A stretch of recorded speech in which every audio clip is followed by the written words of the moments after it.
We've got another G.I. Joe Classified series figure review for you on the MoDXtra Games and Collectibles channel today, folks. We're going to take a look at Dr. Mindbender's finest creation, the Battle Android Trooper.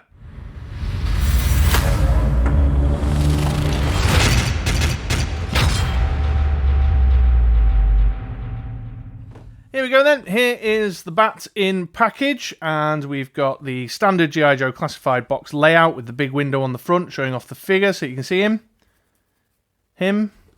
See it. I think that's more appropriate. And all the abundance of goodies that come with it. I can't wait to get this one open and have a bit of playtime. Got the lovely artwork on the side here. I say this every time. I think they put a wonderful amount of effort into these little kind of artistic vignettes on the characters there. So there's the front, and then on the back we have the standard kind of first G.I. Joe marketing postery thing that came with the classified figures and all the legal malarkey down the bottom there. On this side here we've got the BAT data card that you can cross-reference with the G.I. Joe website, and it's number 33 in the line. And then on the other side, a close-up of that artwork. So there we go. So let's get this open. There we go. Oh, paperwork. And here's the figure in the blister pack. Loads of stuff with that one. Got the backpack here. The changeable head. The claw. The flamethrower. The laser gun. The battle damage chest plate. The non-battle damage chest plate. And sellotaped in here, a little pistol. And of course, let's not forget the figure himself. There we go. Another great looking G.I. Joe Classified figure there. I'm going to go away and have some man-child playtime now. Here we are then. Here is the Battle Android Trooper out of the box and in the flesh. Not in the flesh. It's an android in the metal. But in any case, here it is. It's been a couple of days since I did the unboxing section of the video, and I have to confess that I have been playing around with and fiddling about with my BAT quite a bit. That's not a euphemism. I'm, of course, referring to the figure, but I'm not going to bury the lead. These G.I. Joe Classified series reviews are getting a little repetitive because all I'm ever saying is glowing stuff, and this is yet another example of a figure I've been very, very happy with.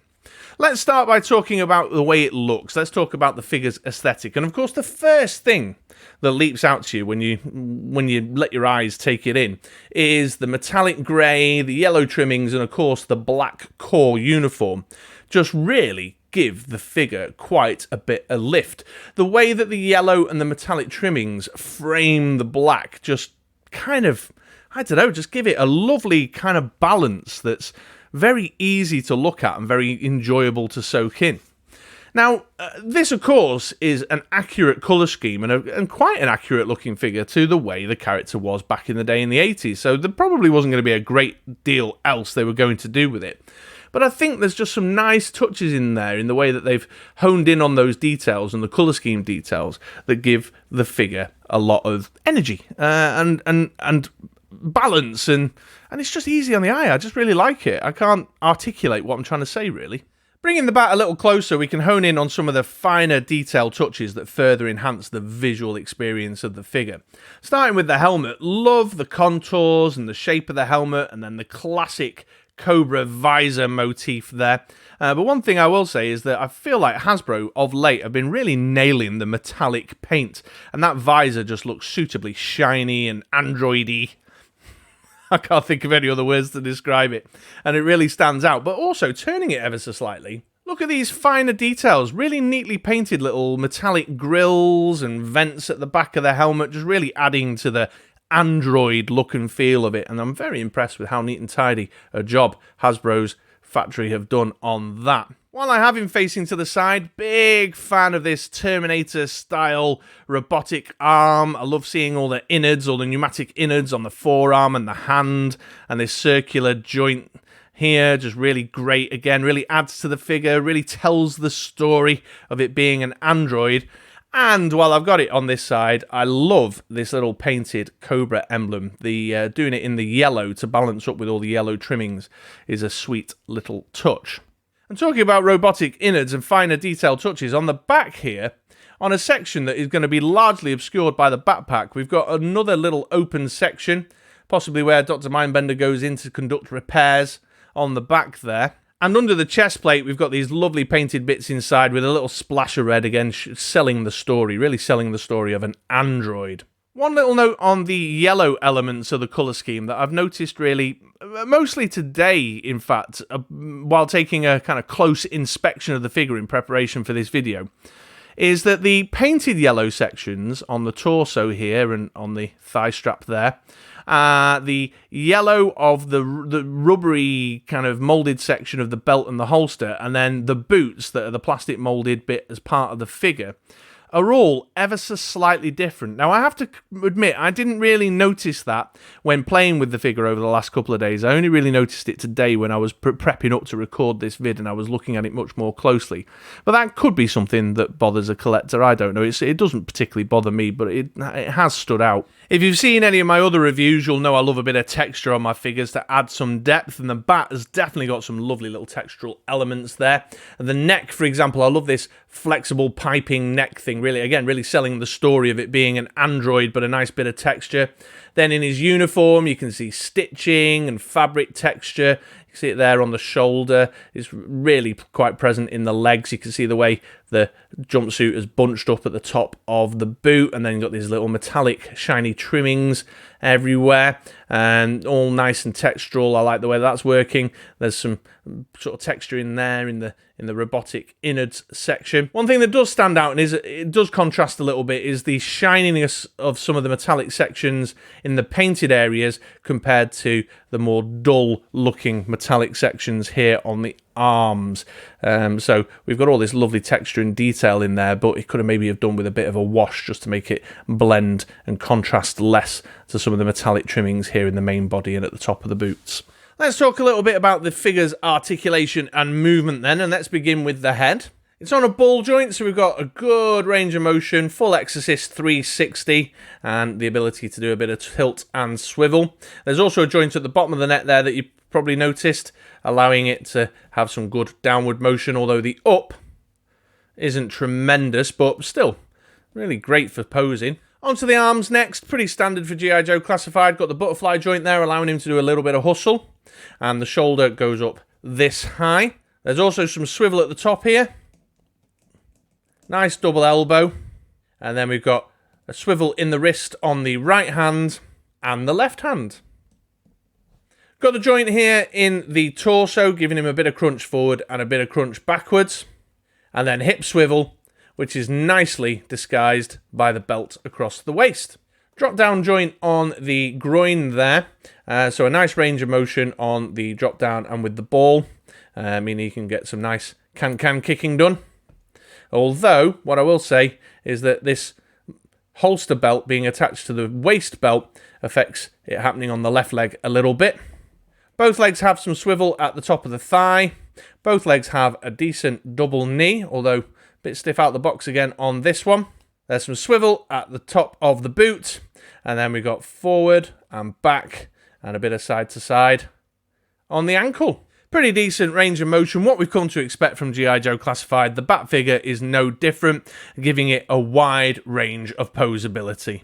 Onto accessories now then, and we've got the chest plate that we saw a little earlier on that I popped off to show the inner workings of the Bat, but we've also got a battle-damaged chest plate as well, which goes very nicely with the battle-damaged head swap that's available as well. And just with those two little swap outs, we've got a whole second look for our Bat, which I think is really awesome and is probably a very attractive feature for those who like to take photos or create dioramas using their action figures. Then we have this pistol. I think that's a new sculpt for handguns in G.I. Joe Classified. Again, really ties into the androidy robotic motif and marries up well with the aesthetic of the rest of the figure. And that can be stored nice and neatly in his thigh holster, just there. Nice tight fit. No falling out. Then we have a trio of swappable hands available for the Bat. We've got a laser blaster cannon thing, which looks pretty sweet and will fit on either hand. We have a flamethrower, again, that will fit on either hand. That's pretty sweet, that one. And then a rather menacing looking claw. And all three of these will go on either hand. These pop out nice and easily, with little effort. And I can then just pop in my swappable limb of choice. Then the bat has this lovely backpack here, and one of the nice touches with this is that it also doubles up as storage for a number of the extra accessories. So your spare hand can pop in there. Any weaponry hands that you're not using can pop in there. And that fits nice and snug into a pop stud on his back like that. And here we go then. Here is a fully tooled up bat. Got claw hand, got pistol, got backpack on, ready for action, ready to do Cobra Commander's nefarious bidding. And as you hopefully will agree, I think he makes for quite a striking figure. Quite an impressive piece of work, this bat. And yet another example of the G.I. Joe Classified range just smashing it out the park. Well, there we go then, folks. Another G.I. Joe Classified series recommends from the MoDXtra Games and Collectibles channel. The bat is really, really wonderful, and I have been enjoying posing him up. I've been enjoying taking photographs with him. I've been putting him into stage scenes with some Joes, some action shots. I had him in a fight with my Valaverse Sergeant Slaughter the other day. Lots of fun, and it's got everything that you might want from a range of action figure experiences. It's great to play with, it's great to photograph, it's great to pose, it's great to stage in dioramas. It's just ticking all the boxes. G.I. Joe Classified series can do no wrong. As far as the figures are concerned, I'd like them to ship a little bit more frequently and a bit more consistently, but that's a different story for a different day. And I can only really ever dream and hope that Hasbro will take a few of the elements and ideas that they're using in G.I. Joe Classified and start integrating them into things like Black Series and Marvel Legends. Just the accessory selection alone, you know, the embarrassment of riches that they give you with a G.I. Joe Classified figure, I'd love to see with some Marvel Legends figures, for example, and the range of articulation, you know. So, yeah, great figure. Another great G.I. Joe Classified one on my shelf. I hope you've enjoyed my review today, and if you've been thinking about picking one up, hopefully I've helped you make your decision. If you've enjoyed today's video, please do take the time to give me a thumbs up. It's just a second for you, but it means ever so much for me, so I'd really appreciate you taking the time to do that. And if you're not already subscribed to the channel, please also subscribe. We do action figure content, we do trading card content, board game content and comic book content here at MoDXtra Games and Collectibles. Essentially, any nerdy collectible that I bring into my household, now that I've got money of my own as an adult, I will make videos out of. So thanks for watching, and I'll see you around these parts sometime soon.